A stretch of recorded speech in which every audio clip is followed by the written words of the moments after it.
मेरा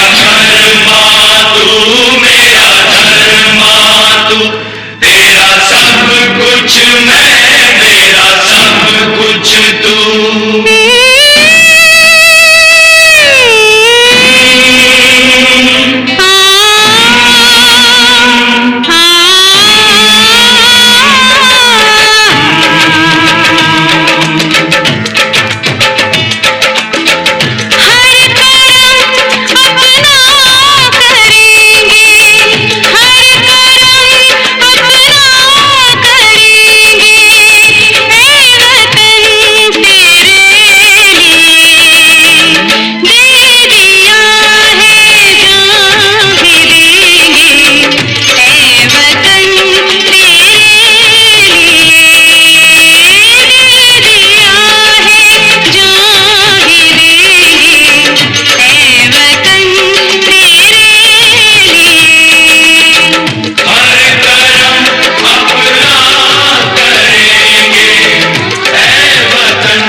वाली पीढ़ी को हम लोग क्या दे पाएंगे। इसी क्रम में इस कार्यक्रम की शुरुआत अमर शहीद गणेश शंकर विद्यार्थी की जयंती से के अवसर पर रखी गई है। आए हुए सभी लोगों का गणेश सेवा आश्रम नरवल हार्दिक स्वागत करता है। हम लोग के बीच हम लोग के मुख्य अतिथि आ चुके हैं। कृपया करतल ध्वनि से उनका स्वागत कीजिए। श्री प्रणव झा जी, राष्ट्रीय सचिव, भारतीय राष्ट्रीय कांग्रेस, वर्तमान में एनसीटीवी को। आज की कार्यक्रम की अध्यक्षता कर रहे श्री प्रभात वाजपेयी जी से मैं आग्रह करूंगा कृपया मंच पे आकर स्थान ग्रहण करें। तन्मय राय जी, कृपया प्रभात वाजपेयी जी को मंच पे लाने।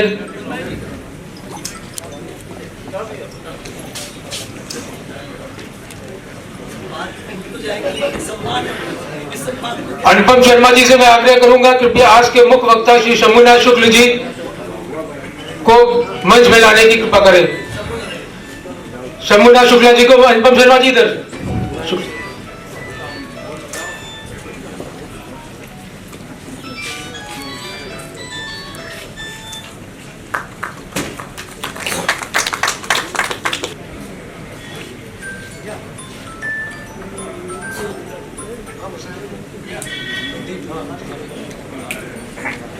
बस हो जाए।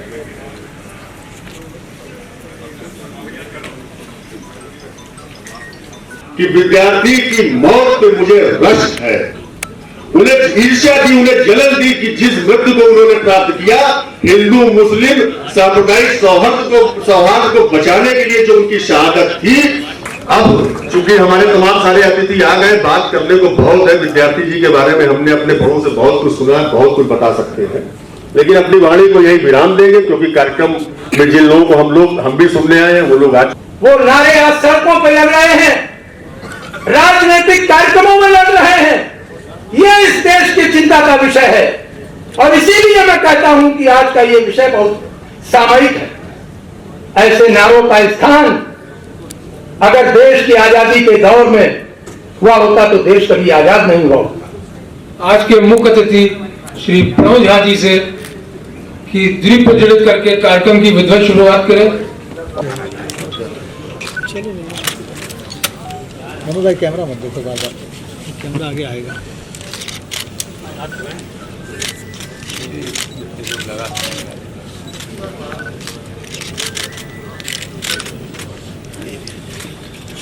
डॉक्टर साहब उनको बुलाइए थोड़ा सा आगे पीछे जो आप। अरे छिप जाएगी फोटो में, फोटो छिप जरा जाएगी। सा आगे हमें अब हो गया तो एक आगे हम इधर आ जाएंगे। यार क्या कर रहा महाराज।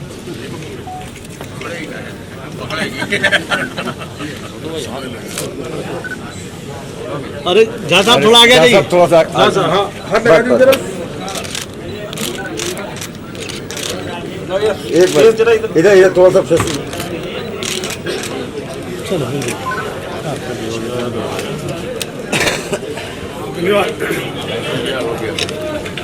अरे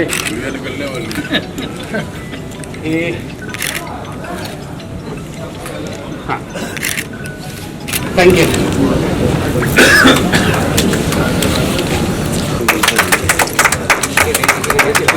ये पीछे पर हाथ रखिए, इधर देखिए।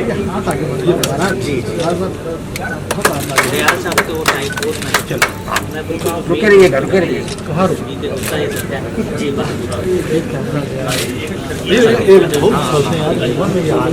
वक्ता श्री शंभुनाथ शुक्ल जी को अंगवत भेंट करें।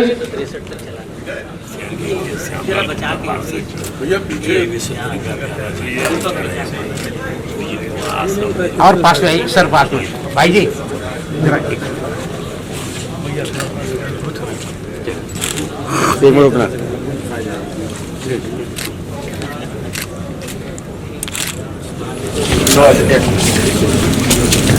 आप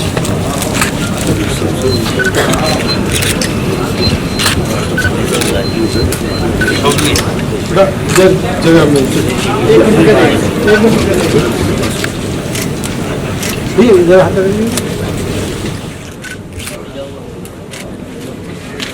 अभी पहने रहिएगा, थोड़ा ग्रुप फोटो होगा। जरूर पहले ही रहूँगा।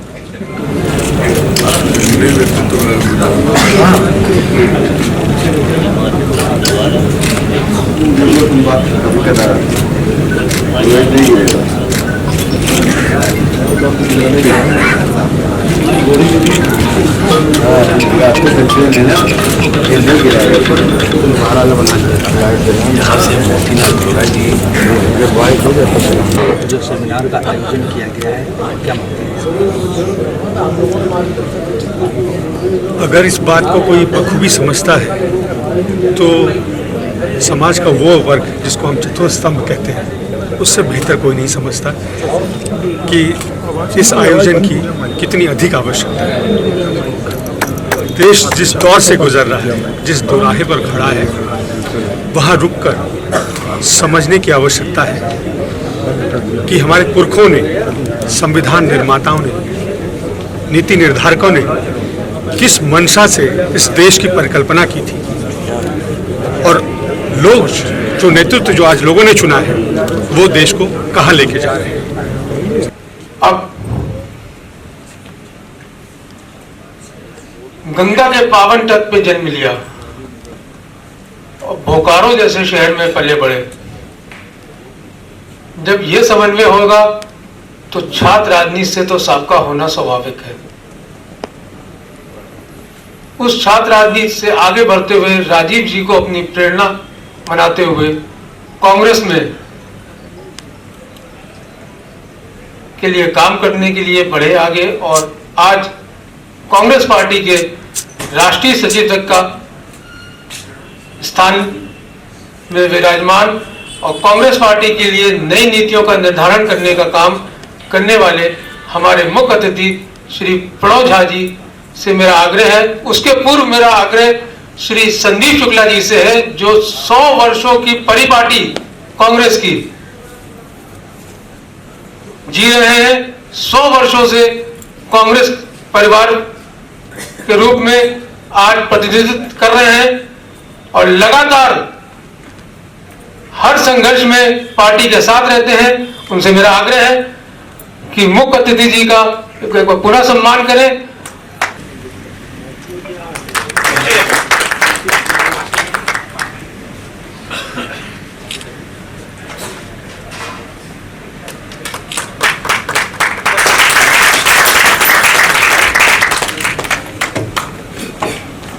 धन्यवाद आकाश जी। आदरणीय शंभुनाथ शुक्ल जी,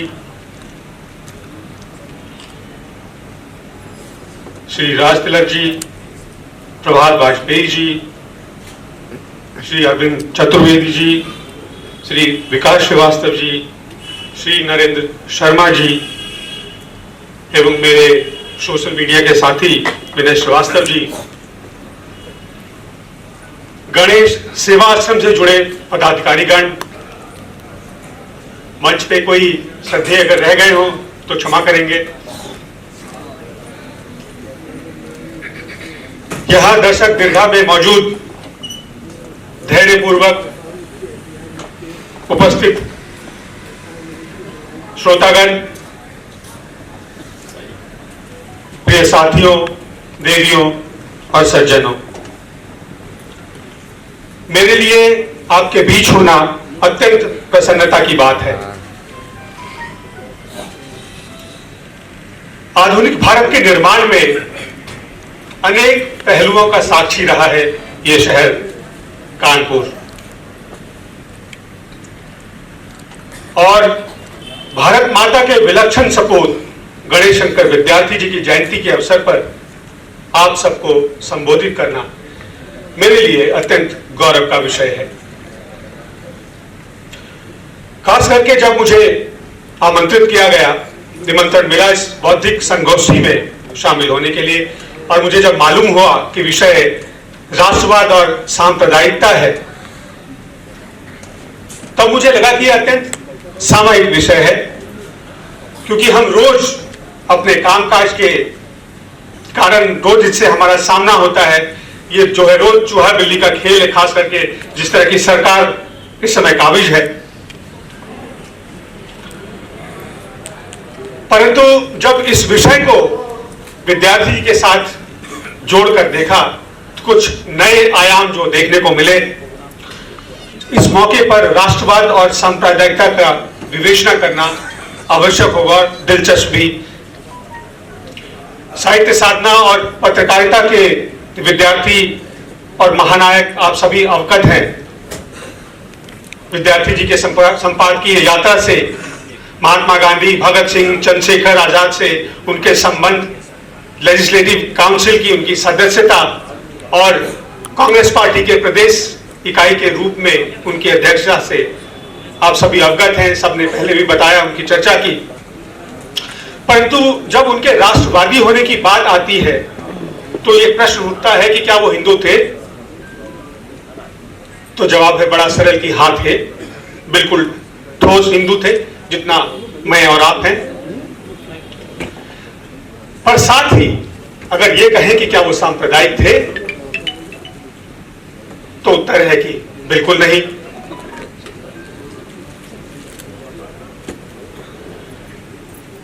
मित्रों, अगर विद्यार्थी जी के जीवन को परिभाषित करने की कोशिश करें तो ये वैसा ही है जैसे भारतीय राष्ट्रवाद को परिभाषित करना हो।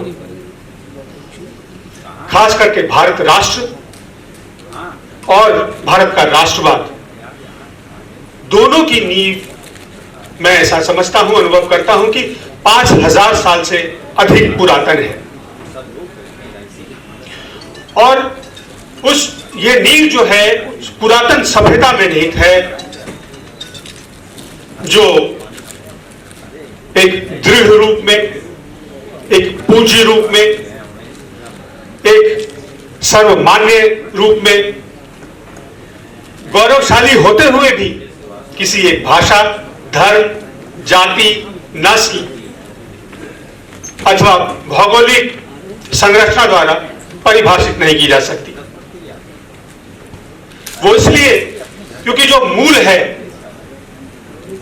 वो मूल उसी आधार पर है, उपनिषद के कथन पर कि अयम निजम परो वेति गणना लघु चेतसाम उदार चरिता नाम तु वसुधैव कुटुंबकम।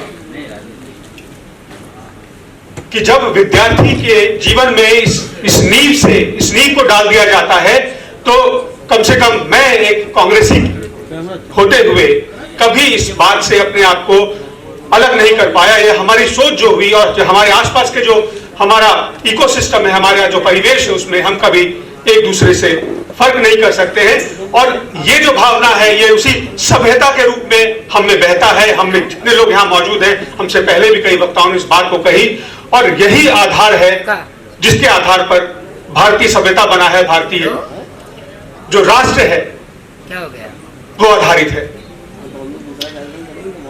जहां तक राष्ट्रवाद की बात आती है, जब हम नेशनलिज्म की परिकल्पना करते हैं तो ये आधुनिक कॉन्सेप्ट था, खास करके यूरोप में आया गया था। हम में से जो लोग इतिहास के छात्र हैं उनको ये ज्ञान होगा, एकेडमिक इशू है इसलिए मैं इस पर ज्यादा ड्वेल नहीं करूंगा। तो अगर किसी राष्ट्र की परिकल्पना का आधार अगर धर्म होगा तो फिर उनको लड़ाई नहीं लड़नी चाहिए थी, पर यूरोप में ऐसा हो रहा था। तो इस वेस्टफैलिया के ट्रीटी में 1648 का है ये, जिसमें कि राष्ट्र को धर्म के आधार पर होने के बावजूद जो विभाजित होना पड़ा, और सुवरेनिटी का कॉन्सेप्ट आया जिसको हम कहते हैं कि एक सार्वभौमिक शक्ति है एक राष्ट्र। तो मैंने इस बात को कहा कि कोई अगर ये कहे, अगर आपसे कोई व्यक्ति ये कहता है, आरएसएस का व्यक्ति और भाजपा का व्यक्ति, कि एक धर्म एक राष्ट्र हो, तो इस बात का कोई आधार नहीं है कि एक धर्म के लोग होकर भी जो है वो एक राष्ट्र के रूप में एक सूत्र में पिरो सकते हैं, रह सकते हैं। इसके अलावा कई देश में रक्त रंजित क्रांतियां हुई और उस आधार पर जो है राष्ट्रों का निर्माण हुआ। राष्ट्रों के निर्माण में एक प्रमुख बात थी, और ये बात नई नहीं है। उस समय भी जब राष्ट्रों का निर्माण हो रहा था तो जो उस समय के थिंकर थे, जो प्रवर्तक थे, जिन्होंने ये कॉन्सेप्ट दिया, वो कहते थे कि एक कॉमन एनिमी भी होना चाहिए, एक कॉमन शत्रु होना चाहिए। मैंने इस बात को इसलिए उद्धृत किया क्योंकि आज भी जो है एक आप देखेंगे कि पैरेलल है, एक कॉमन एनिमी जो है, इमेजिनरी एनिमी बनाने की कोशिश की जा रही है। इस सबके विपरीत भारत राष्ट्र और भारत का राष्ट्रवाद, उसका अभ्युदय इससे बिल्कुल अलग रहा। उसकी स्थापना नस्ल, धर्मों, संस्कृतियों और हजारों सालों के क्रमगत पारस्परिक संवाद मन दौरे जहां हमारा ये अद्भुत समावेशी राष्ट्र और राष्ट्रवाद अपने आप में अनोखा, अतुलनीय और अजेय है। इस भारत राष्ट्र के निर्माण में 3 प्रमुख नस्लें, द्रविड़, आर्य, मंगोल, 6 प्रमुख धर्म, हिंदू, बौद्ध, जैन, इस्लाम, सिख, ईसाई और पारसी, अनेक भाषा और संस्कृतियों का समन्वय है।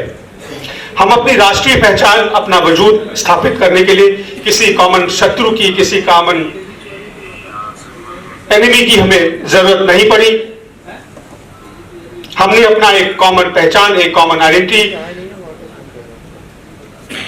का निर्माण किया, जिसको हम भारतीयता, भारतीय, हिंदुस्तानियत और अलग अलग नाम देते हैं। हम समाज के रूप में, देश के रूप में, एक व्यक्ति के रूप में हम सब परिपूर्ण हैं। और जब मैं इस बात को उद्धृत करता हूं तो मुझे वो वेद वाक्य से मैं अपने आप को जोड़ पाता हूं कि ओम पूर्णमदः पूर्णमिदं पूर्णात् पूर्णमुदच्यते पूर्णस्य पूर्णमादाय पूर्णमेवावशिष्यते।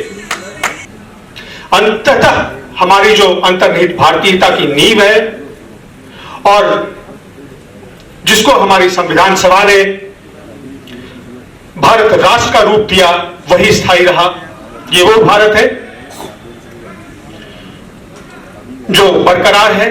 इसको अपने वजूद को बनाकर रखने के लिए किसी आंतरिक शत्रु की आवश्यकता नहीं, किसी बाहरी शत्रु की आवश्यकता नहीं है। वो किसी जाति, धर्म, भाषा अथवा आइडियोलॉजी का मुहताज नहीं है। जैसा कि पूर्व राष्ट्रपति प्रणब मुखर्जी या राहुल गांधी ने कहा कि ये मौजूदा जो स्वरूप है भारत के राष्ट्रवाद का, वो एक संवैधानिक राष्ट्रवाद है। संविधान संरक्षित राष्ट्रवाद है और इस राष्ट्रवाद के अलावा अगर कोई दूसरा आधार इस वाद का हो, राष्ट्रवाद का हो, विशेषकर अगर वो सांप्रदायिक आधार हो, तो वो सिर्फ और सिर्फ विघटनकारी होगा, इसके अलावा कुछ नहीं। रविन्द्रनाथ ठाकुर ने भी इसी राष्ट्रवाद की जो परिकल्पना की थी अपने भारत पर्व में। इसी आइडिया ऑफ इंडिया का अनुसरण गांधी ने, सरदार पटेल ने, नेताजी ने, राजेंद्र बाबू ने, गणेश शंकर विद्यार्थी ने किया था। गांधी ने कहा था कि any violent nationalism otherwise known as imperialism is a curse. आज मैं खास करके इसको उद्धृत कर रहा हूं क्योंकि अब जो नेशनलिज्म है वो वायलेंट नेशनलिज्म है, या खास करके राष्ट्रीय स्वयंसेवक संघ हो या मुस्लिम लीग हो या विभिन्न कम्युनिस्ट पार्टियों का जो राष्ट्र के प्रति जो भावना है वो कभी सर्व समन्वित स्वरूप से कभी सहमत नहीं होते। उनका जो स्वरूप है वो हमेशा विभाजनकारी होता है या विध्वंसकारी होता है। अब हमको आपको ये देखना है और ये सुनिश्चित करना है कि जो राष्ट्र और राष्ट्रवाद का स्वरूप हम जानते हैं या वो जो हम पर थोपने की कोशिश की जा रही है उसमें कौन कालजयी होगा। नेहरू जी का 1958 का एक कथन है, AICC के सेशन में उन्होंने कहा था, और ये खास करके याद रखने की बात है इस समय, कि communalism of the majority is far more dangerous than communalism of minority. आज जो हम देख रहे हैं वो कम्युनलिज्म ऑफ मेजॉरिटी है। गांधी जी के बारे में हम सब अवगत हैं, उनके विचारों को लेकर के कि धर्म प्रत्येक व्यक्ति का व्यक्तिगत मामला है, इसे राजनीति या राष्ट्रीय मामलों के साथ नहीं मिलाया जाना चाहिए। इसके बावजूद हमारी चुनौतियां बनी हुई हैं। इस दौर की जो सबसे बड़ी चुनौती अगर मुझसे पूछे तो ये है कि जनता ने उस दिन मैच के बाद तो मुसलमान मोहल्ले में शादी थी और शादी के बाद जो पटाखे चले गए थे जिसको कि गलत तरीके से प्रदर्शित किया गया। ऐसे कई उदाहरण हैं। अगर कुछ उदाहरण आपको याद दिलाऊं, एक तो आपके कानपुर शहर का ही है, 8 अगस्त की घटना है। जंतर मंतर पर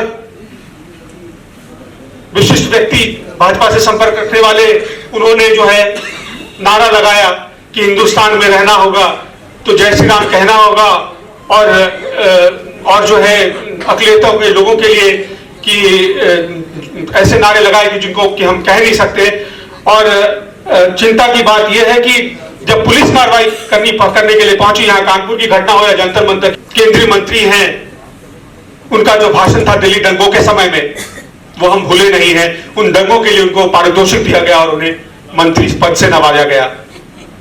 ये हम भूल नहीं सकते। ये इसी महात्मा गांधी के देश में हो रहा है, ये इसी गणेश शंकर विद्यार्थी के देश में हो रहा है। और वो जज जो उस दिल्ली दंगों की सुनवाई कर रहा था, जस्टिस मुरलीधर, जब वो दिल्ली दंगों की सुनवाई करने लगा और दिल्ली पुलिस से जब वो पूछताछ करने लगा और जब उन पे आरोप लगाने लगा कि आप अपने कर्तव्य में विफल हुए हैं,